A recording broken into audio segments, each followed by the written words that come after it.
Tokyo, September 1945. The city lies in ruins. Firebombing has reduced entire districts to ash and rubble. Of the 7 million people who lived in the capital before the war, only about 3 million remain. But in a modest house in Setagaya, a man sits alone, waiting. General Hideki Tojo, the wartime prime minister who ordered the attack on Pearl Harbor and oversaw Japan's brutal expansion across Asia, knows that American soldiers are coming for him. When military police surround his home on September 11th, a muffled gunshot sounds from inside. Shot himself in the chest, aiming for a charcoal mark a doctor had drawn over his heart, but the bullet misses. American medics rush in, pump him full of blood donated by US soldiers, and save his life. They need him alive. The victors want their trial.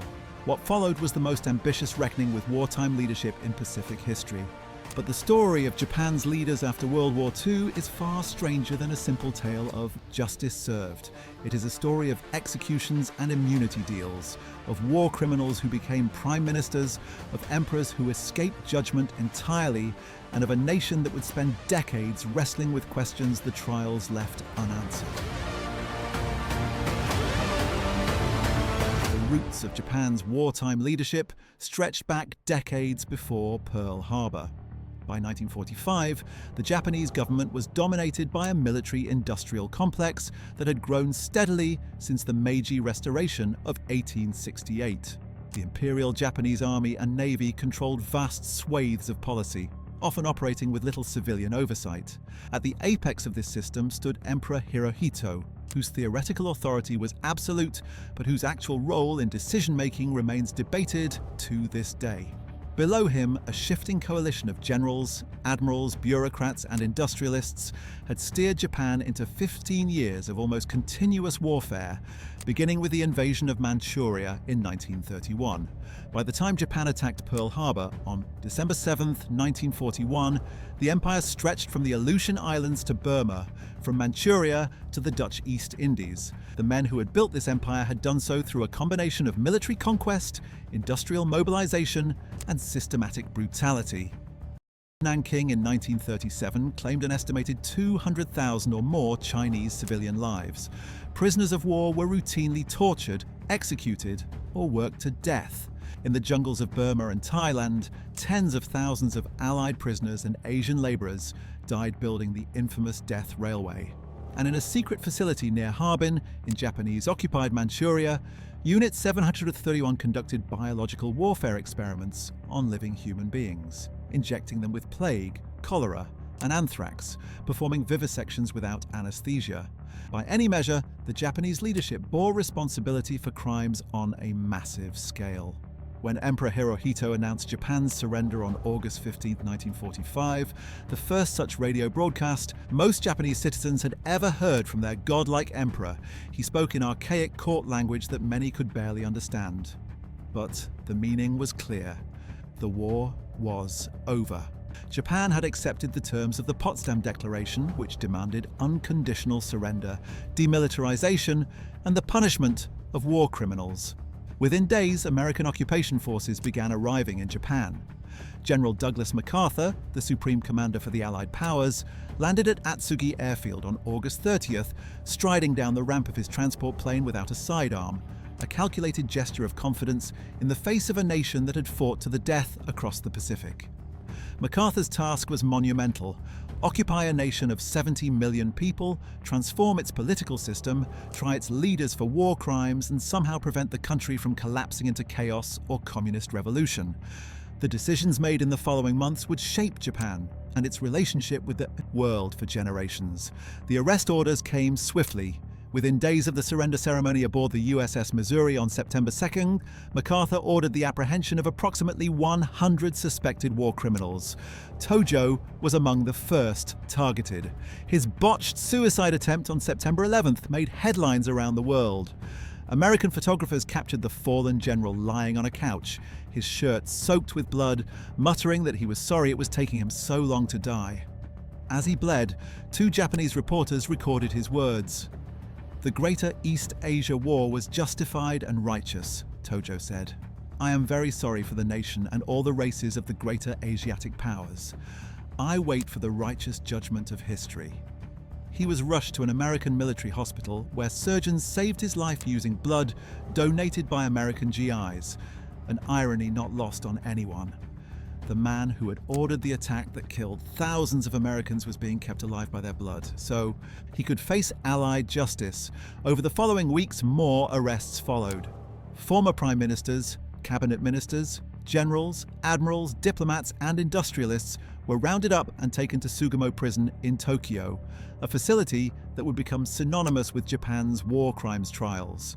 But the most consequential decision was one that MacArthur made about who would not be arrested: Emperor Hirohito.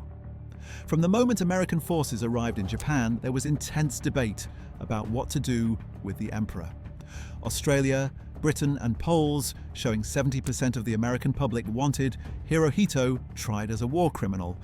The emperor had, after all, been the head of state throughout the entire period of Japanese aggression. His signature appeared on the declaration of war against the United States. He had presided over the imperial conferences where the most fateful decisions were made. His approval had been required for every major military operation. Critics argued that trying Tojo while sparing Hirohito was like trying Hitler's generals while letting Hitler go free. But MacArthur saw things differently. He believed that the emperor was essential to maintaining order during the occupation.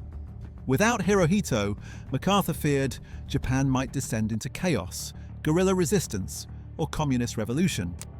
The Japanese people, who had been taught to revere the emperor as a living god, might never accept reforms imposed by foreign occupiers who had destroyed their divine sovereign.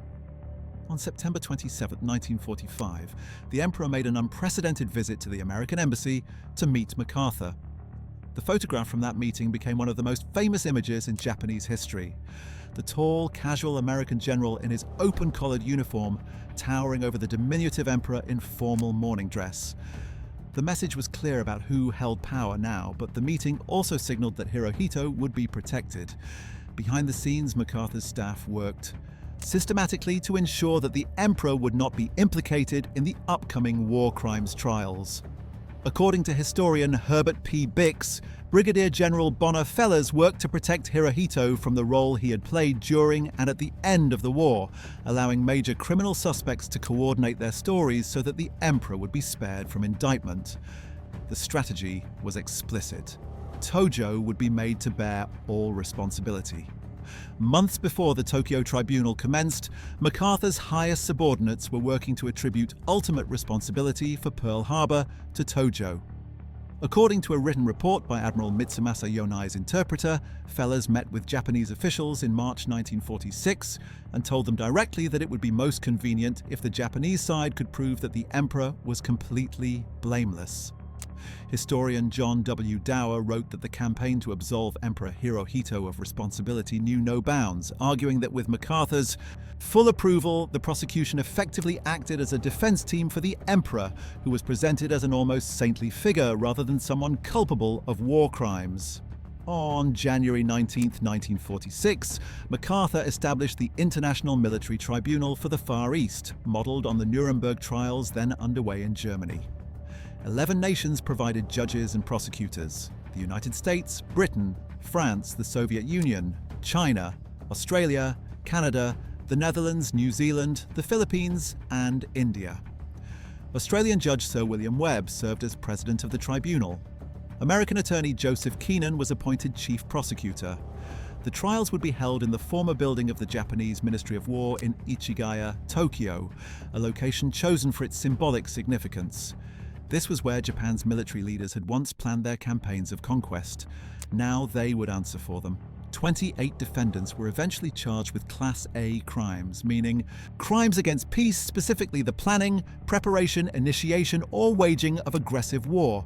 The list read like a roster of Japan's wartime elite: Tojo, the wartime prime minister; Koki Hirota, another former prime minister; Iwani Matsui, the general whose troops committed the rape of Nanking; Kenji Doihara, the spy master who had helped engineer the takeover of Manchuria; Seishiro Itagaki, the war minister; Heitaro Kimura, commander of Japanese forces in Burma; and Akira Muto, chief of staff in the Philippines. They were charged with 55 separate counts, including waging wars of aggression, murder, and various war crimes and crimes against humanity.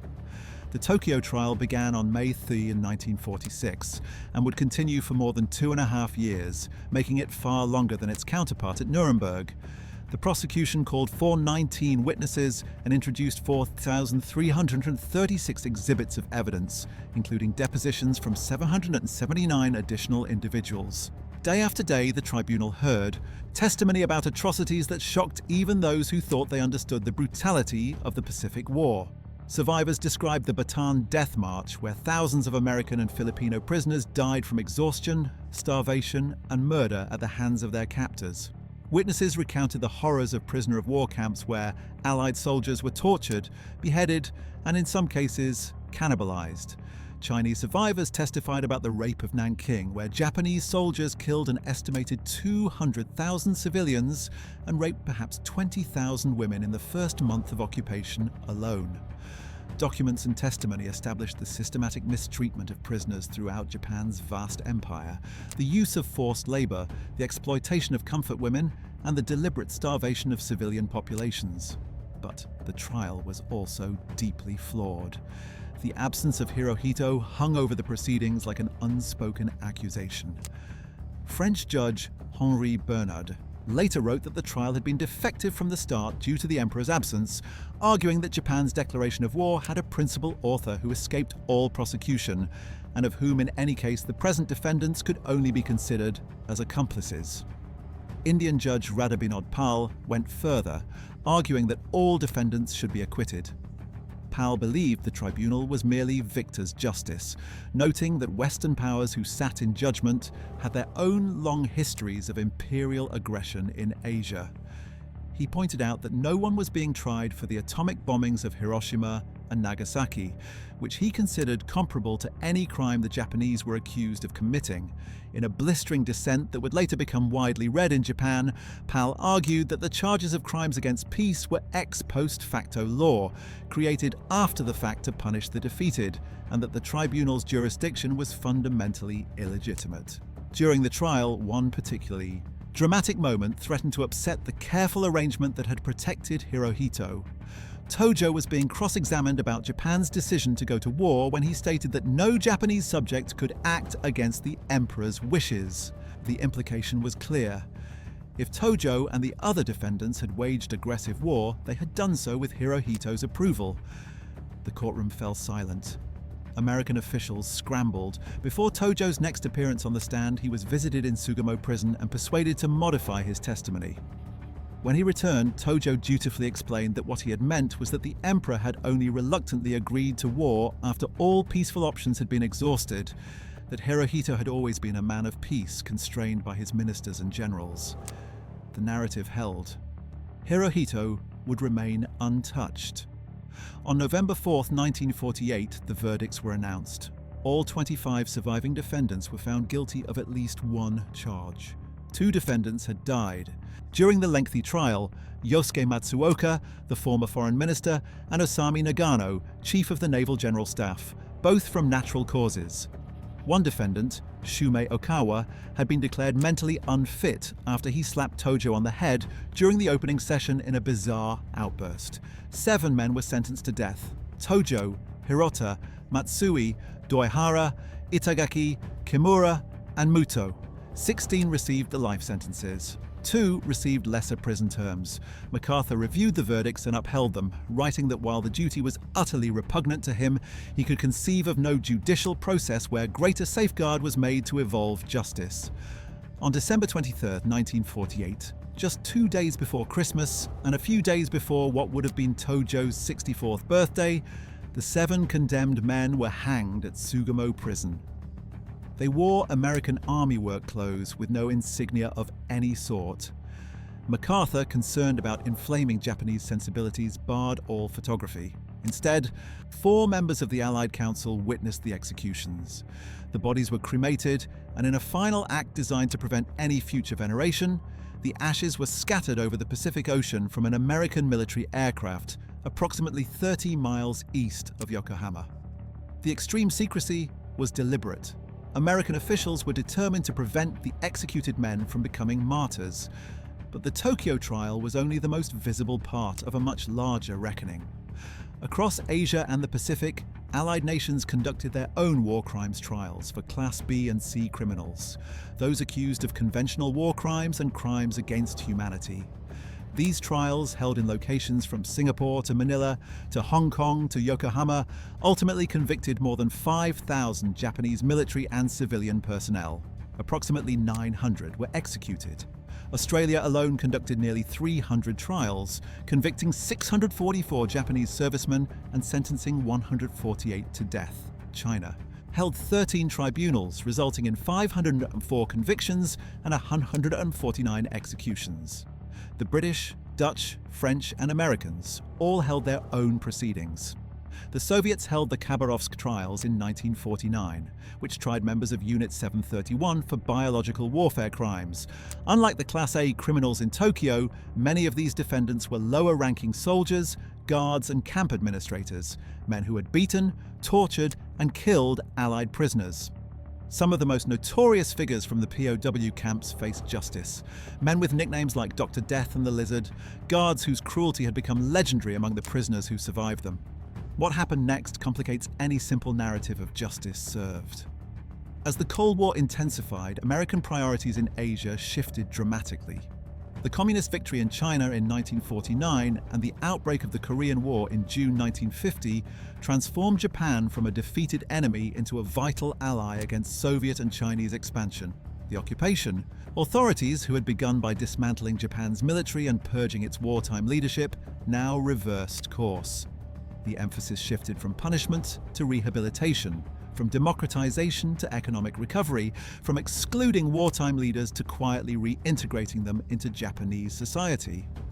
By 1956, all of the Class A war criminals who had received life sentences had been paroled. The 16 men imprisoned at Sugamo walked free less than a decade after their convictions. 4 of them had died in prison, but the remaining 12 were released. Similarly, the Class B and C criminals serving sentences across Asia were gradually repatriated to Japan and released. By the end of 1953, all surviving prisoners had been returned to Japan to serve out the remainder of their sentences, and by 1958, not a single convicted Japanese war criminal remained in prison anywhere in the world. The Japanese government had mounted a sustained campaign for their release, and the Allied powers, eager to maintain good relations with their Cold War ally, had agreed. Under Japanese law, those convicted at Tokyo and elsewhere were not considered criminals at all. The government paid pensions to their families and, in some cases, to the convicted men themselves. Some of the men imprisoned as suspected war criminals never even faced trial, and their subsequent careers reveal just how dramatically the post-war winds had shifted. Nobusuke Kishi had been a key figure in Japan's wartime regime, serving as Minister of Commerce and Industry in Tojo's cabinet and co-signing the declaration of war against the United States on December 7, 1941. During the 1930s, he had overseen the industrial development of Manchukuo, Japan's puppet state in Manchuria, where he exploited Chinese slave labor and earned a reputation for ruthless efficiency that earned him the nickname Monster of the Showa era. When the war ended, Kishi was arrested and held at Sugamo prison as a suspected Class A war criminal. He spent more than 3 years awaiting a trial that never came. 42 suspects like Kishi were imprisoned in the expectation that they would be prosecuted at a second Tokyo tribunal, but the changing priorities of the Cold War meant that trial never materialized. In 1948, with the Cold War intensifying, Kishi was released without ever being indicted. He immediately returned to politics. By 1952, he had won election to the House of Representatives. In 1955, he played a central role in merging Japan's conservative parties into the Liberal Democratic Party, which would dominate Japanese politics for decades. And in February 1957, Nobusuke Kishi, former war criminal suspect and co-signer of the declaration of war against America, became Prime Minister of Japan. His term was marked by his efforts to strengthen the US-Japan alliance, culminating in the controversial revision of the Security Treaty in 1960 that sparked the largest protests in Japanese history, the Anpo protests. Kishi was eventually forced to resign, but he remained influential in conservative politics until his death in 1987. His grandson, Shinzo Abe, would also serve as Prime Minister twice. The transformation in how Japan and its American occupiers treated the wartime leadership reflected broader changes in the occupation itself. The initial phase of the occupation, from 1945 through roughly 1947, focused on demilitarization and democratization. MacArthur dismantled the Japanese army, purged military officers from positions of leadership, broke up the Zaibatsu industrial conglomerates, implemented land reform that transferred ownership from landlords to tenant farmers, and oversaw the drafting of an entirely new constitution. The 1947 Constitution, largely written by MacArthur's young American staff in a single week, remains in effect today, unchanged even by a comma. It stripped the emperor of political power, transforming him into a mere symbol of the state and the unity of the people. It guaranteed civil liberties, labor rights, and women's suffrage. And in its famous Article 9, it renounced war as a sovereign right of the nation and prohibited Japan from maintaining military forces capable of war. Emperor Hirohito himself was required to renounce his divinity, delivering a radio address on New Year's Day 1946, in which he declared that the ties between himself and the Japanese people did not depend upon mere legends and myths, did not depend upon the false conception that the emperor is divine, and that the Japanese people are superior to other races and fated to rule the world. But by the late 1940s, the occupation had entered what historians call the reverse course. With China falling to the communists and tensions rising on the Korean peninsula, American policy shifted from reforming Japan to strengthening it as a bulwark against communist expansion. The purge of wartime leaders was quietly ended. The Zaibatsu breakup was halted. Former military officers and imperial bureaucrats found their way back into positions of influence. When the Korean War erupted in June 1950, Japan became the primary supply depot and rear base for United Nations forces fighting in Korea. MacArthur himself, who had banned all Japanese armed forces, now encouraged the creation of what would become the Self-Defense Forces. The occupation formally ended on April 28, 1952, when the Treaty of San Francisco took effect. Japan regained its sovereignty, though American forces remained on bases throughout the country.